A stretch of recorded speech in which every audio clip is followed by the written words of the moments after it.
this message is for all women like me and all those who love and support women like me. So, check this out. We gotta talk. This message won't be too long, but I just have to say the Lord has put it on my heart to share that you gotta be careful. You gotta be careful. If you are truly seeking the Lord, asking Him to search your heart out and make sure that you are in right standing with Him, which we should be doing that, but to show you where you're getting out of alignment and things like that, He's gonna show you. He's gonna show you. So I am meant to say in this message that you have to make sure that you're not idolizing any voices that the Lord is using to speak to you. Okay? I've been through this. I'm sure a number of Christians have actually been through this. And just specifically, it was quite a while back when the Lord was sending me to prophetic messages, kind of near the beginning of my walk. And there just came a time when a sister in Christ that I was listening to at the time, she was like, hey, ask the Lord to show you. You know, one thing that you can make sure with people who are actually using their assignments or callings correctly, that they're always pointing to Jesus, and they're always reminding you that they're not the source of what you need to know, even if the Lord is using them in this season. They're not who you go to first. They're not what you seek out. And it's about your relationship with the Lord at the end of the day. At the beginning of the day, at the end of the day. It's about your relationship with Him. And remember, if you're feeling like you're having some type of issues hearing Him on your own, even if the Lord is using a vessel to speak to you, the basis of the issue is you might be having an issue hearing Him by yourself. And so in that's not always the case, because as you all know, the Lord still uses vessels to speak things to me. Not necessarily prophetic vessels anymore, but more so I've learned to hear His voice in other vessels, primarily sermons in this season. That's what I've explained to you guys. And even in that, you know, the Lord, I will hear when the Lord is telling me to back up. You know what He's done? And this will happen every few months. He will have me log off. He will have me stop YouTube. You know, it becomes a routine for me. And as I said before, the Lord doesn't want us like in a check off, like, first I do this to connect with the Lord, then I do that, and then I do that. He doesn't want that. He wants a relationship to be organic and flowing, and you following His leading to where He's sending you to have your attention to. But even in that, like in certain seasons, it will be like a routine almost until, and I've explained this before, until He starts to show like I'm not here anymore, like change the station. So that is how He shows me when it's time for me to like disconnect with a certain thing. Looking to hear from Him, and you should be looking to hear from Him all the time, every day. You should. That should be at the top of your heart, because your Lord wants to be part of your day. But in saying that, again, like, you have to follow where He's coming. And if He switches it up on you and you don't perceive that, you know, you'll get a little bit of grace, because He understands, like, if you're not hearing from Him auditorily and immediately, that it's a process of finding Him and figuring things out and perceiving what's going on. But after a while, the time that it's taking for you to hear that He's moved on turns into, is it that you're not perceiving it, or is it that you are not open to perceiving it? That you've stuck yourself here, like, okay, this is where He's going to be speaking to me. And even if He's trying to tell me to change the channel or to back up, or trying to show me that maybe I'm idolizing the way that He's speaking to me right now, even though He's trying to show and tell me that I'm not following His leading in that, I'm not hearing that. So if you're seeing me right now, I'm not saying that He is telling you that He moved away from me, meaning that, you know, the stuff that I have to say is not pertinent. I'm not telling you that, but I am telling you that He sent me here to say this for a reason.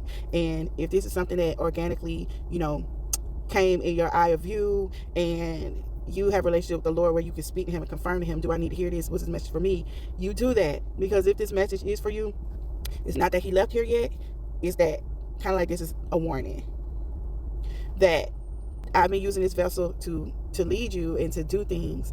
And it may not just be me. You may get this message while having been, you know, sent up under a different vessel. So it may not be just me. But again, if you're being sent this and you confirm and you feel in your spirit, you know, this is for you, whoever the vessel is, even if it's someone in your household, even if it's your pastor, whoever it is, this should serve as a warning, as the Lord wants you to get lower and push into him directly, personally, which can be uncomfortable if you feel like you don't hear anything when you try to do it.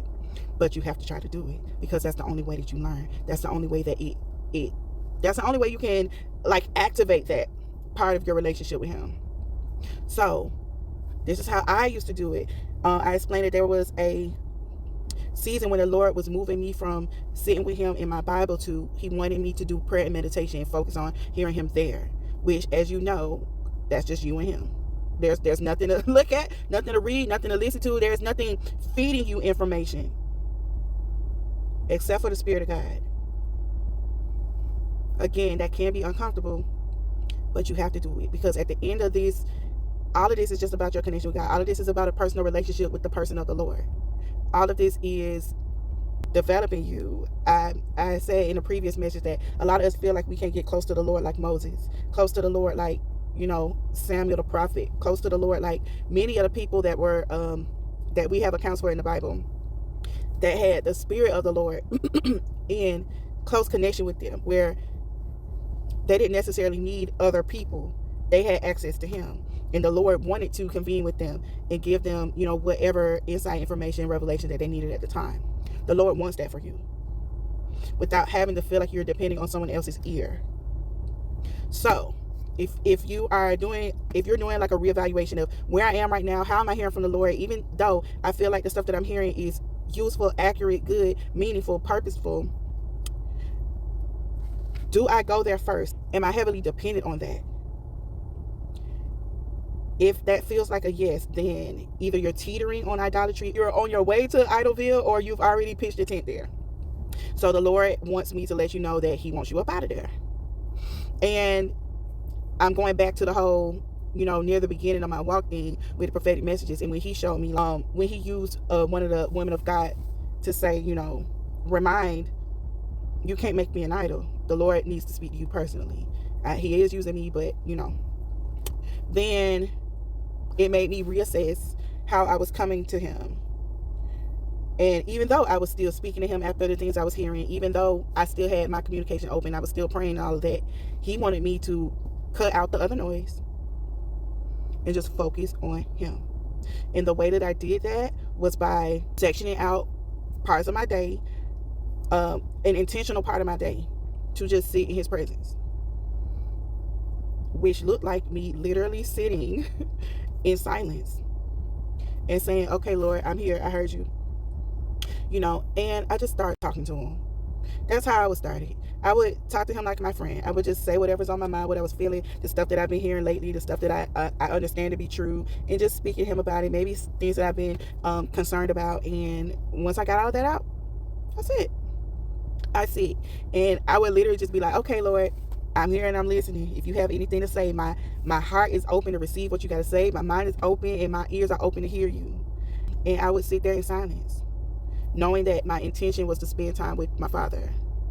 And whether I perceived that he said anything to me or not, I was just obedient, and that is how he wanted me to come in the season. Eventually, I would hear a lot.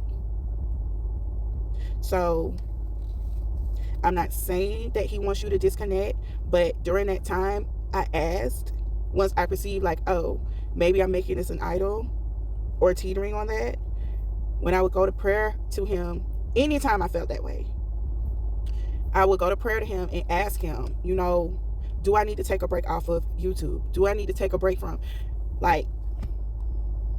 do I need to stop paying so much attention to my dreams right now? When I would feel like he's shifted and not there anymore, that would be my question. Whatever the method, are you still speaking to me through, whatever?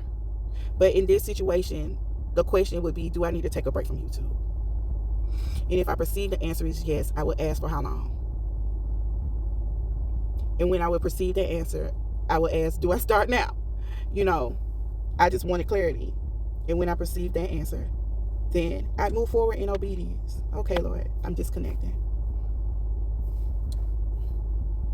And then that would be it. Sometimes when we know we can hear from God in this way, we can become what I would call like a YouTube junkie. Like, I'm always watching sermons. I'm always watching lessons. I'm always watching people talking about godly content. Like, this is how I spend my day. This is one of the first things I do. This is one of the last things I do. Like, it can get like that. And I'm not saying that there won't be times where he wants it like that, because he's speaking heavily through certain things that he puts in your line of view here.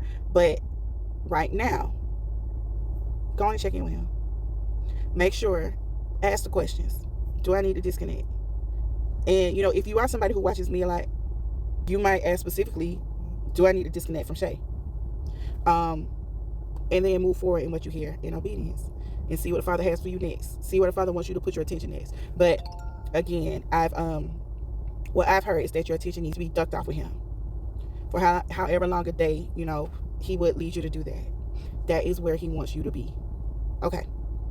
All right. And, you know, this is how the Lord makes sure that we stay in alignment with him.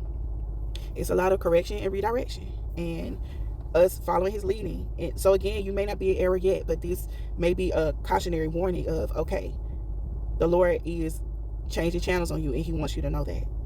That's all I got. Oh, remember, the basis of this is relationship. It don't have nothing to do with what you think you might be getting out of things. It has to do with you're fostering and developing a lifelong relationship that will continue past life on this earth. So you have to take care of it, and you have to spend time with him, because at the end of the day, the Lord is a person that is accessible.